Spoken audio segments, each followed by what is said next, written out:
Bonjour à tous, on se retrouve pour un nouveau Texama Show. C'est le Texama Show. D'ailleurs, on a dépassé les 50 si vous n'avez pas vu. Petite news de la chaîne, vite fait. Alors, j'étais en convention la semaine dernière pour ça, un petit peu pas trop de vidéos. C'est un peu compliqué quand je vais en convention parce que je dois faire plus de vidéos pour l'autre chaîne. Donc, voilà, c'est un peu complexe. D'ailleurs, je me posais un peu des questions. Alors, je veux toujours faire cette chaîne et tout ça. Le problème, c'est que j'ai jamais trop le temps. Alors, je fais des vidéos quand même quand je le peux.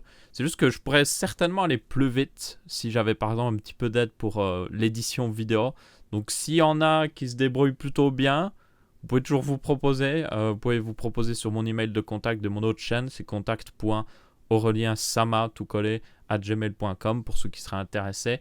Donc ce serait surtout pour éditer les vidéos. Donc si vous vous débrouillez en édition et tout ça, vidéo, il faut avoir une bonne connexion parce que je dois vous envoyer des fichiers sources. Enfin, je peux vous envoyer des fichiers pré-traités.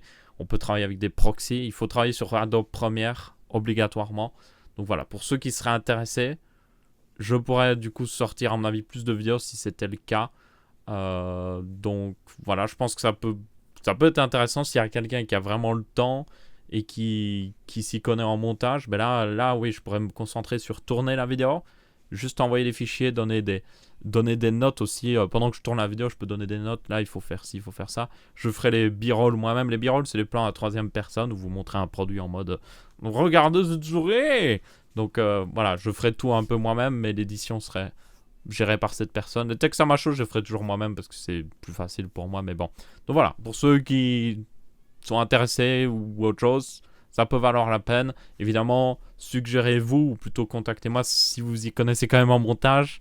Parce que voilà, il faut quand même s'y connaître un minimum. Ok, alors première news de ce nouveau Texama Show, c'est au niveau du Huawei qui a annoncé un P20 Pro. Je suis assez étonné d'ailleurs parce que le P10 a été annoncé il n'y a pas si longtemps. Il est à peine sorti en France, genre fin d'année, vraiment. Et maintenant, on a déjà un P20 qui pointe le bout de son nez, donc c'est assez rapide, même sacrément rapide. Donc, quelle nouveauté au niveau de ce P20 ? Première nouveauté qui personnellement me réjouit pas forcément, c'est que le P20 Pro en tout cas a le notch, le petit truc, le truc au-dessus du téléphone qui, selon moi, rend la plupart des téléphones complètement stupides à regarder, mais bon. Surtout qu'en plus, comme vous pouvez voir, ils ont pas mal de trucs en bas, ils ont même un bouton en bas, donc j'ai juste envie de dire, juste rendez le téléphone un peu plus haut et mettez une bande noire au-dessus pour avoir une symétrie, parce que là ça sert à rien selon moi. Enfin bref, ça reste mon avis personnel évidemment. Ou sinon, au point de vue des specs, assez impressionnant évidemment. Donc là vous avez le P20 Pro, donc 6,1 pouces, écran légèrement plus haute résolution, on est à du 400 ppp, donc c'est du 400 pixels par pouce, donc c'est plutôt bon pour un téléphone. Selon moi, c'est à peu près vers ce chiffre-là que pour un téléphone, on ne remarque pas des changements de résolution ou autre chose. Ou en tout cas, moi, personnellement, je ne remarque pas la différence. Vous avez un Kirin 970 qui est exactement le même que le Mate 10 Pro, ce qui souligne encore une fois le fait qu'il est sorti, mais alors vraiment pas très longtemps après, donc je suis assez étonné. Donc là, c'est un petit peu dommage au niveau des specs, soyons honnêtes, parce qu'il y a le nouveau Snapdragon qui est sorti, le nouveau Equinox qui est sorti chez Samsung. Donc, le Kirin 970 était un très bon processeur face au Snapdragon 835, mais maintenant, il est un petit peu à la traîne. Après, soyons honnêtes, 5 secondes, c'est vrai que tout le monde n'a pas non plus besoin du plus gros processeur disponible dans un téléphone évidemment, mais bon, c'est un téléphone haut de gamme, et pour un téléphone haut de gamme, c'est quand même l'un des trucs les plus importants. 6 Go de RAM, vous avez 128 Go de mémoire interne, donc ça c'est plutôt pas mal de base, il n'y a même pas de version 64. Et puis la partie la plus étrange avec ce téléphone, et je ne sais pas s'il y a une image qui l'illustre quelque part, voilà, il y a 3 capteurs photo à l'arrière. Donc vous avez un normal, vous avez un téléphoto lens qu'on appelle, donc c'est genre un qui est zoomé, et puis vous en avez un monochrome, si je me souviens bien, je ne sais même plus ce que c'était le troisième. En tout cas, vous en avez 3. Juste parce que, voilà, je veux dire, why not? Donc, en plus, capteur photo à l'avant, 24 mégapixels. pour des méga selfies. Là, vous pouvez faire du selfie de malade. Mais bon, donc ouais. Niveau photo, il est blindé. On verra ce que ça donnera. Pour rappel, le Mate 10 Pro avait eu une assez bonne note au niveau de son appareil photo. C'était pas le meilleur, mais une assez bonne note. D'ailleurs, ils ont continué dans l'optique intelligence artificielle. Le Mate 10 avait déjà des profils d'intelligence. Il sait détecter en fait, genre, si vous prenez en photo de la nourriture, il détecte que c'est de la photo, de la nourriture, et du coup, il s'adapte pour rendre mieux la nourriture. Si c'est un paysage, il s'adapte. Si c'est une personne, il s'adapte. Et du coup, ils ont rajouté plus de profils maintenant. Donc, ça pourra discerner si c'est un chien, un chat et tout ça. Donc, c'est génial. C'est bien, mais c'est pas non plus le truc qui va changer, révolutionner la photographie ou autre chose. 4K supporté, tout le tralala. Les autres specs sont assez similaires parce que c'est le même processeur, donc il y a le même modem dedans, donc il n'y a aucun changement là-dedans. La batterie de 4000 mAh est toujours de la partie, donc ça c'est cool, c'est une bonne chose. Et on a à peine une augmentation de 2 grammes du poids, donc ça va. Par contre, le prix, bon, en fait, le Mate 10 Pro a baissé de prix, et du coup, le Mate 20 Pro est sorti à légèrement plus cher que ce que était sorti le Mate 10 Pro. Le Mate 10 Pro, c'était genre 800€. Et là, on est à 899€. Donc, discutable. Je suppose que l'appareil photo en plus rajoute un petit peu du coût. Mais bon. Donc voilà. Le Mate 20 Pro, qui franchement est intéressant. Moi, les points les plus importants, je pense, c'est qu'il y a toujours un capteur d'empreinte à l'avant. Donc, pour ceux qui aiment ça, c'est toujours à l'avant. Un écran assez haute résolution et assez grand, donc c'est du 18/9. Il faut aimer le notch et très bon en photo évidemment, surtout au niveau des selfies. Donc pour ceux qui veulent faire du selfie, encore une fois, ça peut valoir la peine. Mais bon, moi le truc le plus intéressant que je trouvais, c'était le triple capteur photo. Ça peut paraître ridicule, mais soyons honnêtes, c'est pas si fou de mettre des appareils photo supplémentaires pour spécialiser dans un certain truc. Même si évidemment Google prouve qu'avec un seul appareil photo, on peut pas mal se débrouiller. Donc voilà. Ensuite, on a une petite news au niveau de Facebook. Alors, comme il y a eu pas trop de texte à ma chose ces derniers temps, on n'a pas pu en parler, mais il y a eu un assez gros scandale. Donc c'est un sujet assez technologique, je tiens à en parler, je trouve que c'est assez important. Mais il y a eu un assez gros scandale aux États-Unis parce qu'une firme, Cambridge Analytica, a utilisé une faille, qui n'est pas vraiment une faille, mais bon, de Facebook afin de récolter plein d'informations sur des gens. Donc en gros, ce qu'ils ont fait, et c'est quelque chose qui est très connu depuis très longtemps en réalité, hein, on va être honnête, c'est que les gens qui autorisaient à collecter des données par une application ou autre chose sur Facebook, du coup partageaient les informations de leurs amis. Donc ça, c'est déjà un truc qui est très connu sur Facebook, c'est vous pouvez prendre une personne sur Facebook, regardez, du coup, peut-être avoir l'autorisation de regarder ses amis, ou peut-être des fois c'est un profil public, puis vous regardez les amis, et puis vous continuez comme ça. Et en fait, d'une personne, vous pouvez retrouver plein d'autres personnes dans son cercle d'amis. Et c'est comme ça qu'ils ont un petit peu fait. Donc ils ont récupéré l'accès de regarder, c'est quoi ces drôles de pubs, je vous jure. Ils ont récupéré l'accès à des comptes qui ont donné vraiment l'autorisation de regarder les infos, mais ils ont sniffé, littéralement, ils ont repris les informations de tous leurs amis sur Facebook. Et donc, grâce à ça, ils ont réussi à atteindre 87 millions d'utilisateurs touchés. Au départ, ils croyaient que c'était 50 millions. La firme qui a fait tout ça, apparemment, essaye de se défendre en disant « Non, nous, on a juste demandé 30 millions d'utilisateurs à l'autre firme, à l'autre compagnie qui nous a permis de récupérer ces données. Hein. Donc, nous, les 87 millions, c'est pas de notre faute. Hein. » Mais bon, je veux dire, soyons pas dupes, ils sont clairement impliqués là-dedans. Mais bon, c'est pas très surprenant parce que ça a déjà été fait plein de fois par le passé. Il y avait notamment des chercheurs qui avaient, comme je vous avais dit, ils prenaient une personne, ils regardaient qui avait un profil public dans ses amis et puis ils continuaient ainsi de suite. Et je vous jure, qu'en un rien de temps, vous pouviez avoir des milliers et même des millions de profils d'utilisateurs disponibles comme ça et juste les observer, regarder ce qu'ils postent. Juste vraiment une mine d'informations, vraiment. Du coup, c'est très le débat en ce moment.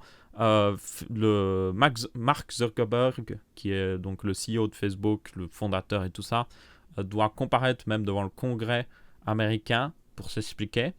Ils ont retiré une fonctionnalité qui permettait même de retrouver les gens avec leur adresse mail.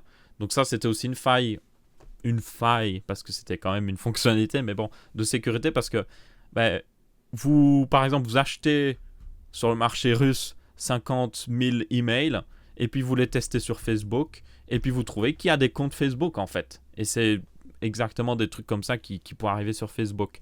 Même chose avec le numéro de téléphone. Donc tout ça, ça a été retiré par Facebook parce que par défaut, c'était activé par défaut.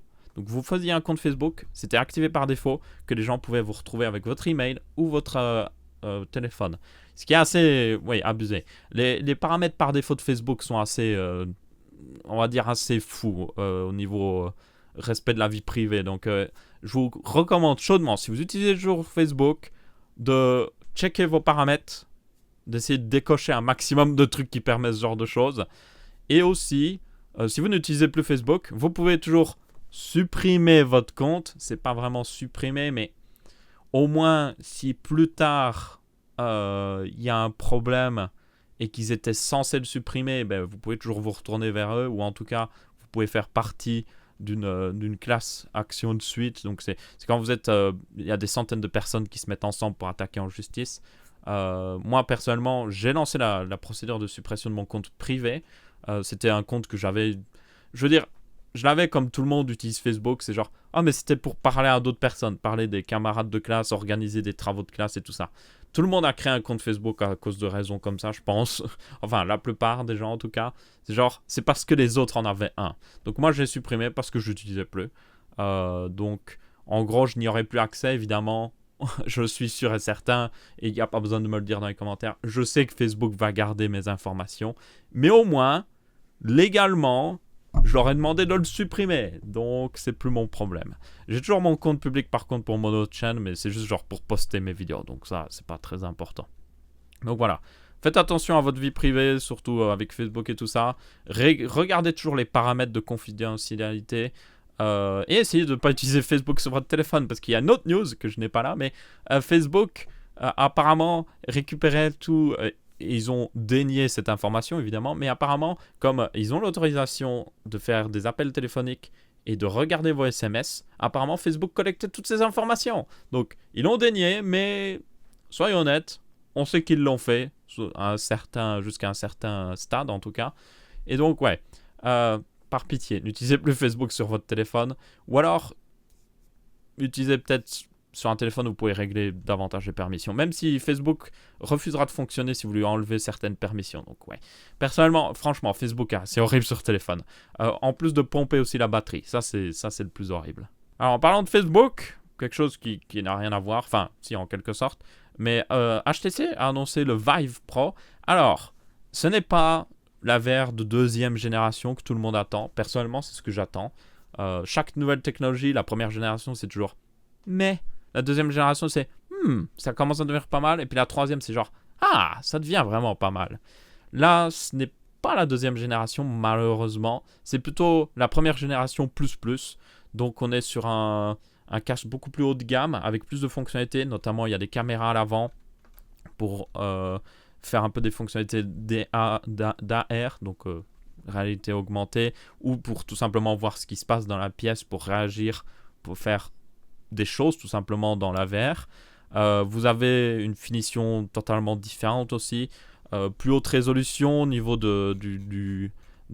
voilà, ici de l'écran. Donc sur l'HTC Vive, on était à du 2160 par 1200 pixels ici, et c'est pour toute l'entièreté du truc. On est à du 2880 par 1600 pixels, ce qui fait du 1440 par 1600 pixels par œil, pour information. Et on est toujours sur du 90 Hz de rafraîchissement, donc voilà, ça pourrait être mieux. Et un field of view, donc le FOV de 110 degrés. Et selon moi, c'est certainement l'un des plus grands problèmes avec les casques de réalité virtuelle, c'est la résolution et le FOV. Le taux de rafraîchissement, encore, ça va. Surtout que les PC ne pourront pas faire plus de toute manière, franchement. Je vous rappelle, c'est du très haute résolution, donc le PC est obligé de faire du rendu en temps réel. Mais le problème, c'est que la résolution, c'est toujours pas assez. On voit les pixels clairement. On les voit, franchement. Et avec le field of view en plus à 110 degrés, le problème, c'est que c'est plus la réalité virtuelle, si vous n'avez jamais testé. Au lieu d'avoir vraiment un grand champ de vision comme dans la vraie vie, à cause de ce FOV de 110 degrés, c'est plutôt genre... vous avez un peu comme des lunettes, en fait. Ben, c'est vraiment ça en fait. Vous avez des lunettes à travers lesquelles, en dehors, vous ne voyez rien, c'est juste noir. Hein, et puis dedans, vous voyez le monde virtuel. En tout cas, les pixels de l'écran du monde virtuel, mais bon. Et du coup, voilà, c'est selon moi l'un des trucs les plus importants à améliorer, ça et la résolution de l'écran. Le problème, si vous en doutez bien, plus ça prend de la taille dans votre champ de vision, plus l'écran doit être haute résolution. Et ouais, c'est un peu problématique. Bien que c'est une technologie qu'ils n'ont pas explorée, qui devrait certainement explorer, c'est peut-être avoir un écran qui, du coup, a plus de pixels au milieu, sur toute la zone du milieu, et puis sur le côté, genre le côté où normalement on n'avait rien, on a peut-être genre un écran basse résolution, ça pourrait le faire, parce que vos yeux voient mieux ce qu'il y a au centre de votre champ de vision, et tout ce qui est un petit peu, quand ça s'éloigne, en fait, ça devient de plus en plus flou. Alors évidemment, ça pourrait casser un petit peu la réalité virtuelle si vous regardez avec vos yeux manuellement sur le côté de l'écran, mais selon moi, ça permettrait déjà d'avoir un petit peu plus d'être plus dedans, quoi. Ou alors, le mieux, évidemment, ce serait d'avoir un énorme écran très haute résolution, mais bon. Ou alors, juste qu'on nous branche directement notre cerveau à un ordinateur, mais bon, ça peut être problématique. On verra bien où ça mènera. La réalité virtuelle, selon moi, a très clairement une place dans le marché. Maintenant, il faut juste que ça s'améliore et que ça devienne accessible, parce que pour le moment, ben, c'est pas trop ça. Donc, ouais. Donc, voilà, le nouveau HTC Vive Pro. Petite news au niveau de Asus qui voudrait créer une nouvelle marque de carte graphique. Et vous allez me dire pourquoi? Ben, tout simplement pour les cartes graphiques AMD. Et il l'appellerait Ares. Alors, je vais le dire directement. Personnellement, je trouve ça stupide. Mais genre vraiment stupide. Je ne sais pas trop pourquoi ils font ça. Il y a des gens qui évoquaient peut-être que genre Nvidia les aurait payés pour un petit peu, voilà... faire une nouvelle une nouvelle marque de carte graphique. Alors pour information, le nom Ares ne sort pas de nulle part. Ils avaient déjà des cartes Asus Ares, justement, c'était les cartes haut de gamme AMD qui a été appelées Ares. Donc ça ne sort pas de nulle part. Mais bon, ce qui est stupide selon moi, c'est que les sous-marques par contre restent. Donc vous avez toujours, enfin en partie. Donc vous avez toujours, donc vous avez les Asus Strix, ça existe, hein. Et du coup là, il y aurait toujours les Ares Strix. Donc c'est une nouvelle marque, mais il y a toujours les mêmes sous-marques. Et en plus, le pire là-dedans, c'est que ROG, Republic of Gamer, ne serait pas utilisé dans la mention. Donc, vous pouvez dire Asus ROG. Vous pouvez dire Asus ROG Strix, GTX 1080 ou autre chose. Mais par contre, là, vous ne pourriez plus dire ROG. Vous pourriez dire Ares Strix et le nom de la carte graphique, mais plus le ROG. Donc, ça devient juste stupide, en fait. ROG, qui est censé être une marque à part de Asus, ne peut pas être cité pourtant dans ces noms-là. Et c'est juste genre... What the fuck? Je ne comprends pas le délire. Pour moi, c'est juste genre... stupide, franchement. Ils devraient juste garder Asus, ROG, parce que ROG, c'est Republic of Gamer, c'est les cartes gamer, point. Et juste... Ben, pourquoi faire une autre marque? Pourquoi ils feraient pas une autre marque alors pour les cartes Nvidia? Enfin, selon moi, c'est juste stupide et... Je me demande si c'est pas juste Nvidia qui était voir Asus en mode hey, on en a marre que vous vendiez des cartes AMD, vendez que des cartes Nvidia. Et puis Asus était en mode ouais, mais on veut continuer de garder des cartes AMD. Peut-être qu'on pourrait faire une autre marque et les foutre là-dedans. Parce que voilà, parce qu'il y a déjà des marques qui ont des exclusivités. Enfin, je sais pas, c'est juste selon moi stupide. Du coup, vu qu'on a un petit peu rentré dans le hardware, rentrons-y totalement avec l'annoncement de Intel des Core i5, i7 en tout cas, de 8ème génération en version mobile, mais genre pas mobile, genre les vrais Core i7 qu'on va avoir dans les, tout simplement, portable gamer, voilà, j'arrivais plus à trouver le mot. Donc c'est les H, la version H, hein, c'est la série H, pas la série H, enfin... je me suis fait une blague moi-même et je suis en train de rigoler dans mon esprit. Enfin bref, donc... Le remplacement en fait du Core i7 7500 HQ est enfin là. Et c'est le i7, alors si je ne me trompe pas, c'est celui qui remplace en tout cas directement. Ça va être le i7 8750H. Donc le Q disparaît. Il n'y a plus de Q chez Intel. Voilà, je ne sais pas pourquoi. Le Q a disparu. Et il n'y a plus que le H. Donc ça confond déjà un petit peu les gens. Je ne sais pas pourquoi ils ont fait ça. Mais il y a toujours le HQ en fait, et c'est sur le plus grand modèle qui sera en Core i9 cette fois-ci. Donc, encore plus de confusion, mais bon, c'est pas grave. Intel aime bien confondre les gens. Et du coup, ce Core i9 8950 HQ sera le plus haut de gamme avec une fréquence de 2,9 GHz. C'est un boost, tenez-vous bien, de 4,8 GHz. Pas sur tous les cœurs, évidemment, sur un seul cœur. Hein. Mais à mon avis, il pourra faire du 4 cœurs à plus de 3 GHz sans aucun problème. Et ça, c'est très impressionnant. Il aura un TDP de 45 watts plus. Donc, je suppose qu'il ne tournera jamais à 45 watts, vraiment, en pleine charge en tout cas. Mais bon. Et donc voilà. Il y a aussi d'autres versions. Il y a des versions Xeon qui sont assez intéressantes. Il y a notamment HP qui fait des versions avec ces Xeon là. Donc vous avez des Xeon qui peuvent booster jusqu'à 4,8 GHz avec 32 Go de mémoire. Enfin, c'est massif, hein, franchement, dans un ordinateur portable. Et puis vous avez les versions qui nous intéressent le plus. Et c'est les versions plus abordables. Donc comme j'avais dit, le 8750H, pas Q, qui serait le remplacement du 7700 HQ justement, qui était l'ancien processeur un petit peu dans tous les portables gamers en tout cas. Et du coup, alors, on a une petite réduction de fréquence, donc il est à 2,2 GHz, mais un boost à 4,2 GHz. Et évidemment, le plus important, j'avais oublié de le dire, mais c'est des processeurs Seeker, parce que je vous rappelle que Intel est passé à du Seeker maintenant sur le moyenne gamme, enfin moyenne gamme, haut de gamme. Donc, on a une perte de fréquence qui pourrait peut-être coûter un petit peu dans certains jeux, mais je vous rappelle que le processeur boost à 4,2 GHz. Donc, honnêtement, ça devrait aller. Ça me fait beaucoup penser au Core i5 8400 qui est sorti, qui est un Seeker C-Thread, si vous ne savez pas, et qui a une fréquence de 2,8 GHz de base, ce qui peut paraître un peu bas, mais en fait, il booste jusqu'à 3,7, et franchement, c'est un très bon processeur pour jouer.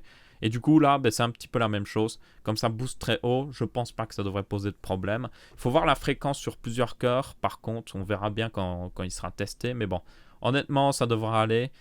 Maintenant, il faudra voir les prix et tout ça. C'est clairement une concurrence à AMD qui est un petit peu en train d'annoncer justement... Enfin, ils ont déjà un petit peu sorti des corps... pas des corps. Des Ryzen 7 Weaker sur PC portable, mais c'est assez limité. Mais bon, c'est clairement pour empêcher AMD de prendre ce marché-là qu'ils ont fait ça. Donc, honnêtement, je pense qu'on peut le dire. Merci à AMD de nous offrir des Core i7 Seeker sur PC portable. Donc voilà. Il y avait aussi une version i5 4 cœurs 8 threads, donc comme un Core i7 d'avant en quelque sorte. Et eux, ils sont à 2,5 et 2,3 GHz avec des bons turbo boost quand même. Et tout ça en 45 watts. Donc, pas mal, franchement. On verra ce que ça donnera. Mais c'est franchement pas mal. Et c'est une bonne upgrade parce que honnêtement, les PC portables gamers, c'était assez ridicule parce que vous aviez des PC portables gamers avec des Core i7 pour 1300 € et vous aviez le même processeur dans des PC portables gamers à 4000 €. Et c'était juste genre ridicule parce qu'il n'y avait aucune différence en fait.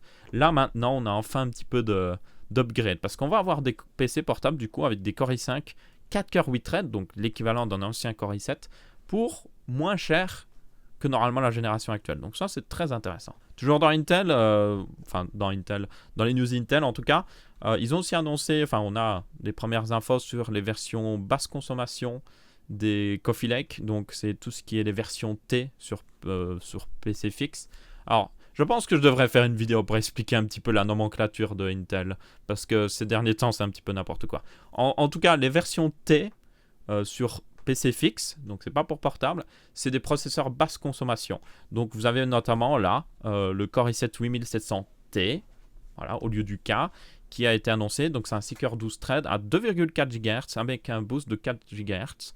Et il a une enveloppe thermique de 35 watts, ce qui est assez bas en fait, genre plus bas que la version mobile qui était pourtant pratiquement la même fréquence. C'est ça que je suis assez étonné. Donc vous pourriez limite le mettre dans un PC portable en fait. Il y a certaines compagnies qui le font d'ailleurs pour information, mais bon. Et donc c'est bien pour ceux qui veulent faire des machines basse consommation et tout ça. C'est une bonne chose. Après, ils sont souvent très chers, c'est un peu le problème. Là, ça a l'air d'aller parce qu'il est au même prix que la version normale. Ce que vous pourriez vous dire est un mauvais deal parce que la version normale est la plus haute fréquence et tout ça. Oui, mais c'est pas leur but. Leur but, c'est de consommer pas beaucoup. Donc, voilà, je tiens à le préciser. Donc, il y en a plusieurs versions qui sont sorties. même en Core i5 et tout ça, et même des versions Core i3 et tout ça, donc ça c'est plutôt cool. D'ailleurs du coup, oui, je suis assez étonné de l'enveloppe thermique qui est aussi basse, parce que là, regardez, vous avez, voilà, celui-là, le Core i7 8750H, celui que j'avais parlé avant, il a 2,2 GHz de base, il peut booster jusqu'à 4,2, il a une enveloppe thermique de 45 watts, alors que celui-là, il a une enveloppe thermique de 35 watts alors qu'il a une fréquence de base plus haute, mais un boost moins haut. Assez étonnant. Je sais pas ce qui se passe ici, mais c'est assez étonnant. Et enfin, petite dernière news, tant qu'on parle de hardware. Les cartes mères X370 commencent à un petit peu être montrées. Signe que les processeurs Ryzen Plus, donc la deuxième génération, enfin c'est plus une génération de correction, arrive bientôt. D'ailleurs, pour information, ça arrive très bientôt.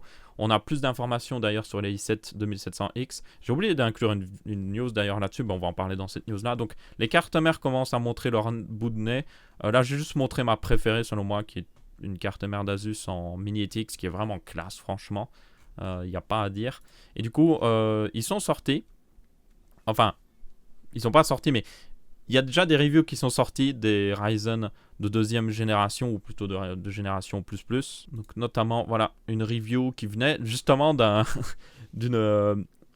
truc français. Donc c'est Canard PC, pour ceux qui se demandent.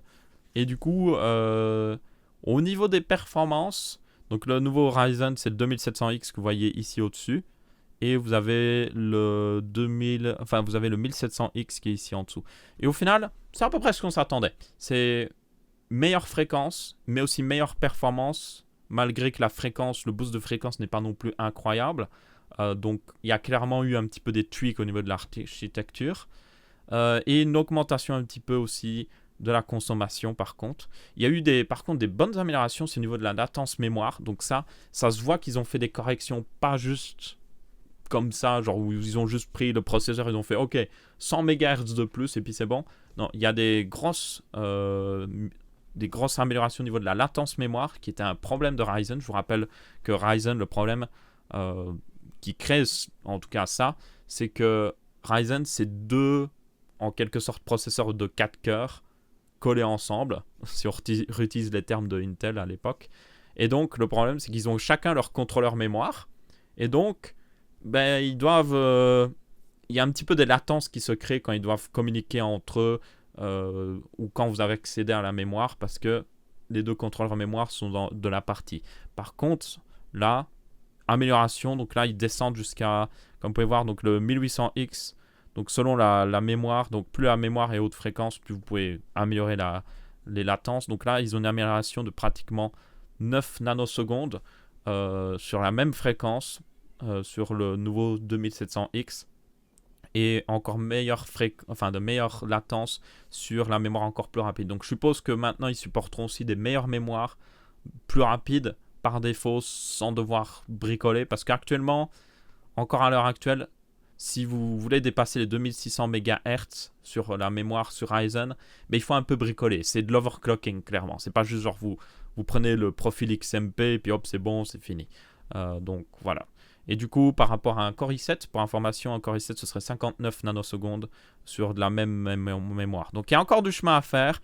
Mais pour information, en jeu vidéo, c'est pas le truc qui va influencer le plus le FPS. Je tiens à le préciser, parce qu'il y en a qui vont regarder ça et vont se dire « Waouh, le Core i7 est X fois mieux ». Dans des applications qui utilisent beaucoup la mémoire, oui, clairement. Mais le jeu vidéo n'a pas besoin d'une latence la plus basse possible. Il y a d'autres trucs qui vont vous limiter, franchement. Mais par contre, clairement, c'est un des trucs qui sépare un petit peu, qui fait en sorte que le Core i7 est légèrement meilleur en jeu vidéo, clairement. Donc, j'espère qu'ils continueront d'améliorer pour la génération 2, mais en tout cas, on a déjà une petite amélioration. C'est pas juste genre, hey, 100 MHz en plus, et ça, c'est quand même cool. Donc on a d'autres chiffres au niveau du turbo. Là, c'était assez intéressant. Le turbo est beaucoup plus réparti, comme vous pouvez voir. Le 1800X, c'était vraiment genre, oh, je suis à 4 GHz sur un cœur. Oh, je suis à 2 cœurs, 3,7. Et jusqu'à ces 8 cœurs. Maintenant, c'est plus genre 4,3. Et puis je descends tout doucement jusqu'à 3,9, qui est la fréquence de base du 2700X. Donc, ouais, c'est pas mal. Consommation électrique, comme j'avais dit, c'est légèrement hausse. Ça va encore, franchement. Mais on sent clairement qu'il pousse un petit peu plus l'architecture ici.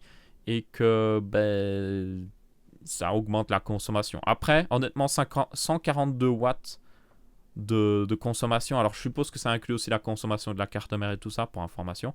142 watts pour un processeur Weaker, c'est encore très bon. Hein. Franchement, c'est assez bon, surtout à cette fréquence-là et pour ce niveau de performance. Intel, actuellement, ne fait pas mieux, franchement, sur les processeurs Weaker. Ok, c'est à peu près tout pour cette vidéo. J'ai zappé, j'ai l'application sur le smartphone pour vérifier ce qui se passe sur la caméra, mais j'ai pas vu le message. Ça devrait faire du son, c'est un petit peu stupide, mais bon. Du coup, j'ai pas vu, ça a coupé à un moment. Je suppose que j'ai trop blablaté. Encore que ça n'a pas dû couper là si longtemps. Mais enfin bref. Merci à tous d'avoir regardé ce texte à ma show. J'espère que vous avez bien apprécié. N'hésitez pas à laisser votre avis, que ce soit en pouce bleu, pouce rouge ou en commentaire. Et si vous y connaissez en montage, je vous rappelle, contactez-moi. Si vous y connaissez, vous avez Premiere et que vous avez une bonne connexion parce que c'est très important. Voilà. Merci à tous et on se retrouvera pour une prochaine vidéo. Ciao, ciao!